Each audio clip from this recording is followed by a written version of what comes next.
Fala pessoal, sejam muito bem-vindos ao canal No Pain No Gain, tudo bem com vocês? No vídeo de hoje eu quero falar sobre backtest. O que a gente precisa avaliar no momento que a gente faz o backtest no sistema? Como é que a gente sabe que um sistema é bom? O que a gente precisa ver? Bom, eu vou mostrar hoje para vocês quais são os 6 pontos básicos que eu avalio no momento em que eu vou colocar um teste no setup à prova. Então vamos nessa?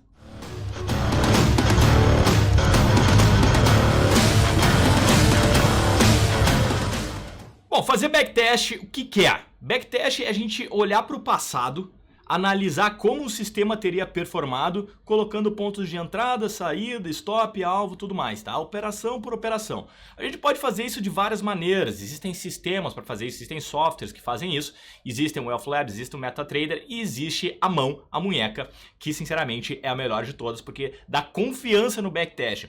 Um dos grandes problemas dos softwares que utilizam backtest é a forma como eles vão pegar os dados, tá? Muitas vezes eles deixam de pegar pontos importantes e isso deixa o nível de confiança do nosso backtest um pouco menor, ok? Então sempre priorizem backtests na mão. Pega o gráfico, pega os pontos e vai pro Excel, tá? Esse é o melhor backtest porque tu vai estar pegando os pontos reais ali, sem essa possibilidade de pegar pontos errados que normalmente os softwares fazem. Mas eu quero falar hoje com vocês os 6 pontos que eu vejo que não pode deixar de ser visto na hora de encarar um backtest, na hora de botar ele contra a parede e ver se ele é bom ou não. Então, vamos nessa aqui? Já puxei aqui um Excel, já botei aqui os pontos que eu entendo que precisam ser vistos. Sem isso não dá pra gente validar um backtest. Então, eu botei aqui, olha só, uma coluna em que eu tenho aqui a evolução da curva do meu capital, o resultado da operação, bem básico aqui porque o foco é o backtest, tá?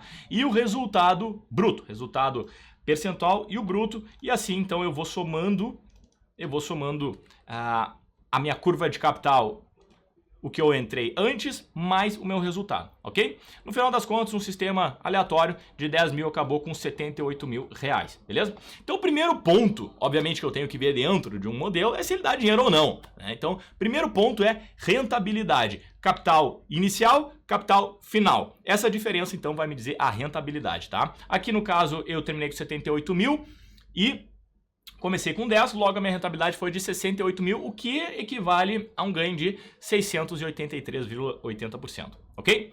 Qual é o segundo ponto que a gente precisa ver? Payoff. Payoff. O que é o payoff? O payoff é o quanto tu ganha sobre quanto tu arrisca. Então, um payoff de 3 significa que, na média, tu ganha R$3 e arrisca R$1. Ou, em outras palavras, para cada real que tu arrisca nos trades, tu tá ganhando 3. Um payoff de 1,5, para cada real, tu tá ganhando 1,5, ok?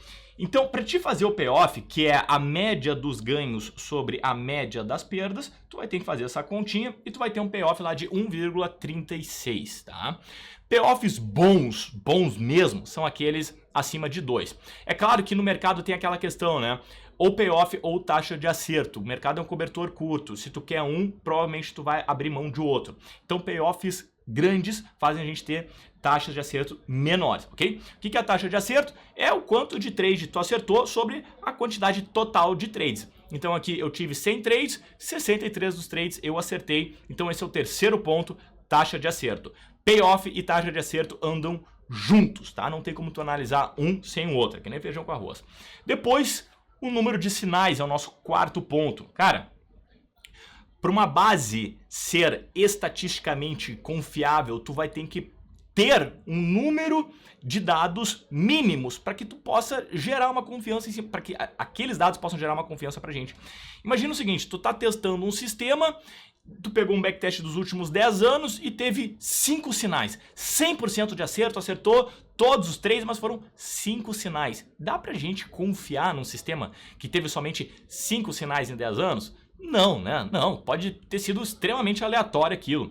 Então, nos últimos 10 anos, a gente vai querer uma quantidade grande de sinais, grande. E, principalmente, a gente colocou à prova o sistema em vários mercados. Quando a gente pega um grande âmbito de prazo, né? Se a gente pegar, por exemplo, um mês, a confiança vai ser muito baixa. Por quê? Porque em um mês nós não tivemos todos os tipos de mercado. Mas se a gente pegar em 10 anos, a gente vai ter posto à prova aquele sistema em mercado de baixa, de alta, lateral, errático, tudo, entende? Isso dá mais robustez para o sistema. Então, quanto maior o período, melhor, mas o número de sinais é o que conta de verdade, tá? Para a gente ter um nível de confiança forte. O outro ponto é a expectativa matemática. A expectativa matemática é o que resume isso que a gente está vendo aqui. Ela vai nos dizer se o nosso sistema é lucrativo ou não, tá? No longo prazo, a maior probabilidade de dar dinheiro ou não.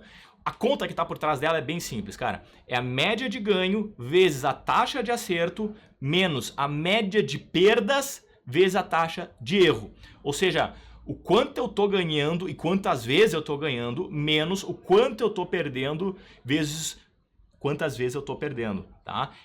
Esse número tem que ser positivo. Se for negativo, o que ele vai estar dizendo? Que eu erro mais e perco mais do que eu ganho quando eu acerto. Basicamente é isso, tá? Quanto maior, melhor. Então aqui está me dando R$ 1.656. E, por último, e não menos importante, tá? Muito importante, na verdade, o nosso drawdown máximo. O que é o drawdown? É, olhando para a curva de capital, o quanto nós vimos ela oscilando para baixo, tá? Então, o drawdown, a gente pega os momentos que nós tivemos uma correção na nossa curva de capital, ok? Isso aqui é um drawdown, isso aqui é um drawdown, tá vendo? De topo a fundo, isso aqui é um pequeno drawdown, mas Então, é a diferença da nossa curva de capital da máxima para a mínima. O drawdown máximo, claro que é o momento em que eu estive melhor para o momento que eu estive pior em questão de amplitude. Tá vendo que aqui eu tive também uma amplitude de drawdown, mas essa foi a maior amplitude. Então esse é o drawdown máximo. E para que eu preciso saber isso? Para saber o quanto de robustez tem aquele meu sistema. Cara, se eu tenho um sistema que tem um drawdown de 90%, vai ser interessante a gente operar isso? Não, né? Porque imagina, tu começou lá, em certo momento, explicando aqui o drawdown, tá? Em certo momento, tu tava com 60 mil reais. E teve um drawdown aqui de 11 mil. Então, tu saiu de 60 e foi para 49. Teve esses 11 mil de rebaixamento. Imagina se eu tiver 90% de drawdown. Ou seja, eu saí do 60 e fui pro 6 mil. Porque 90% de 60 mil é 54, 60 menos 54, eu vou ficar com 6 mil reais. Ou seja, é uma perda de capital muito significativa e dificilmente com 6 mil eu vou conseguir retomar lá, ou com 4 mil eu vou conseguir retomar lá para os 60 mil. Então, quanto mais contido o nosso drawdown, melhor, porque maiores são as chances de quando eu retomar um movimento de alta, eu não fique muito injuriado, eu não fique muito machucado e o meu sistema consiga, então, ter um fator de recuperação que vai fazer romper o top story e eu continuar ganhando dinheiro. Tá certo? Então, esses são os 6 pontos que eu queria mostrar para vocês, que eu sempre vejo dentro dos meus backtests, que a gente não pode deixar de ver. Existem outros pontos, mas esses aqui são os mais fundamentais na minha percepção, tá ok?